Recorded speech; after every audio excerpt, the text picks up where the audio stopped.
चलिए देखा जाए question number 19 from exercise 7C क्या दिया गया है और देखो क्या प्रूफ करना है। सबसे पहली बात देखो लिखा गया है in the given figure A B parallel C D. देखो ये ए बी जो है वो सी डी का पैरेलल है।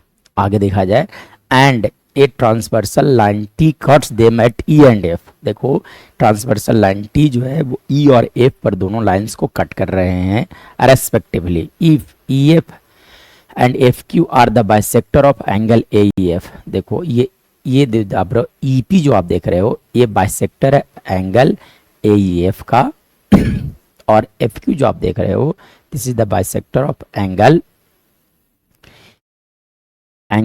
ई एफ डी का बाइसेक्टर है। मतलब इसका बाइसेक्टर है, जैसे ही बोल रहा है बाइसेक्टर इसका मतलब ये एंगल और ये एंगल दोनों इक्वल होंगे। दोनों का एक सपोज कर लो और ये दोनों भी एंगल इक्वल होंगे। अगर ये बाई है तो ये भी क्या होगा, बाई होगा। तब आपको क्या प्रूव करना है, then prove that E P parallel P Q. तब आपको क्या प्रूव करना है कि ये line E P is parallel to F Q, ये लाना है। ठीक है, चलिए तो कैसे प्रूव किया जाएगा। तो देखो बहुत आसान है। सबसे पहली बात कि देखो है ना, जब भी प्रूफ होते हैं तो चार कितने स्टेप में लिखे जाते हैं, आपका 4 स्टेप में लिखे जाते हैं जब भी प्रूविंग वाला क्वेश्चन होता है। तो सबसे पहले लिखा जाता है गिवन। तो गिवन में आप क्या लिखोगे, A B and C D are parallel lines which are cut by the transversal line T at E and F respectively and EF is EP is the bisector of angle AEF, FQ is the bisector of angle EFD। ठीक है, इतना लिख देना। उसके बाद चलो ये given में खुद से आप लिख लोगे, तो मैं यहाँ से लिख देता हूँ। सबसे पहले टू प्रूव, क्या आपको प्रूव करना है। तो क्या प्रूव करना है, देखो क्या प्रूव करना है कि EP is parallel to FQ, EP is parallel to FQ। This is we need to prove here। EF is parallel to FQ। सबसे पहली बात ये प्रूव करना है। चलो उसके बाद लिखा जाता है कंस्ट्रक्शन। तो कंस्ट्रक्शन नहीं होगा यहाँ पे, डायरेक्ट आप आ जाओ प्रूफ में। ठीक है, चलिए तो देखिए प्रूफ में आप आ जाओ। तो देखो here we can say that कि ए बी एक मिनट, सबसे पहली बात तो ये इसका डिस्कशन किया जाए, जो ट्रांसवर्सल दिया गया है उसके बारे में बात किया जाए। ठीक है, चलिए तो देखो यहाँ से अगर मैं बात करूँ तो यहाँ से लिखा जा सकता है कि ई P is the bisector of angle A E F. EP is the bisector of angle AEF। So we can say from here that angle AEP is equal to हो जाएंगे एंगल कौन सा, PEF is equal to angle PEF that is equal to how much, हमने suppose कर लिया x degree. ठीक है, similarly we can say from here that FQ क्या लिखा जा सकता है, FQ is the bisector of angle कौन सा, EFD। FQ is the bisector of angle EFD। So we can say that angle EFQ is equal to लिखे जा सकते हैं आपका DFQ that is equal to by degree, दोनों equal हो जाएंगे।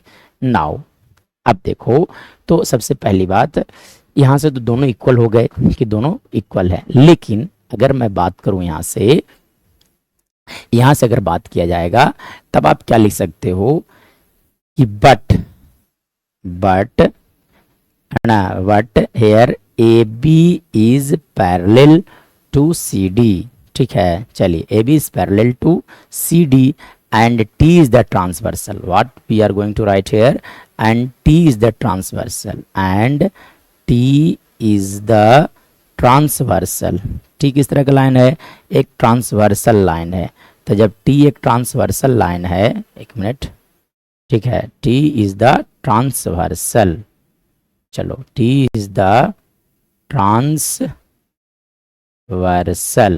चलो जब टी एक ट्रांसवर्सल लाइन है, इसका मतलब कहा जा सकता है कि देखो जब भी जेड का फॉर्मेशन होता है, देखो ये जेड का यहाँ पे फॉर्मेशन हो रहा है इस तरह से, और इस तरह से एक जेड का फॉर्मेशन हो रहा है।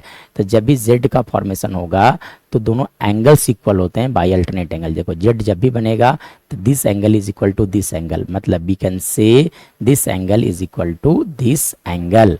यानी कि यहाँ से कहा जा सकता है कि angle A E F, angle A E F is equal to लिखे जा सकते हैं angle E F D by which property, by alternate angles.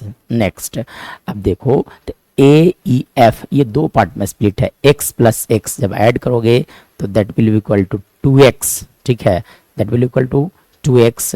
तो 2x इक्वल टू लिखे जा सकते हैं आपका E F D, that will equal to 2 y, क्योंकि बाई अब बाई ऐड हो जाएंगे तो वो ई एफ डी के इक्वल आएगा। चलो देखो यहाँ से 2 से 2 कैंसिल आउट हो गए, यानी कि यहाँ से हम लोग पाते हैं कि x इक्वल टू बाई, क्या पाया गया कि यहाँ से x इक्वल टू बाई, मतलब दीज ये x और बाई इक्वल हो जाएगा। मतलब x के जब आप लिख सकते हो यहाँ से, मैं यहाँ एक मिनट सुना, यहाँ से क्या आ गया, from this discussion we have find out that x equal to y, x equal to क्या आ गया, बाई आ गया। तो जब x इक्वल टू बाई आ गया तो यहाँ से लिखा जा सकता है, देखो x मतलब कौन सा एंगल, ये लिख सकते हो आप पी ई एफ लिखा जा सकता है। So we can write here P E F is equal to कौन सा एंगल आ गया, देखो E F Q is equal to E F Q लिखा जा सकता है।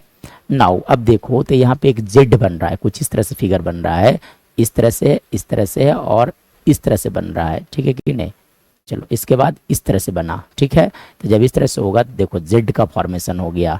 तो which are, these are the pair of alternate angle, which are pair of alternate angles, which are pair of alternate angles. देखो जब लाइंस पैरेलल होते हैं तो अल्टरनेट एंगल इक्वल होता है, उसका उल्टा जब अल्टरनेट एंगल इक्वल होंगे इसका मतलब कि लाइंस पैरेलल होंगे। So we can say here which are pair of alternate angles, so we can say here that PE is parallel to FQ, hence proved, hence we have proved our result.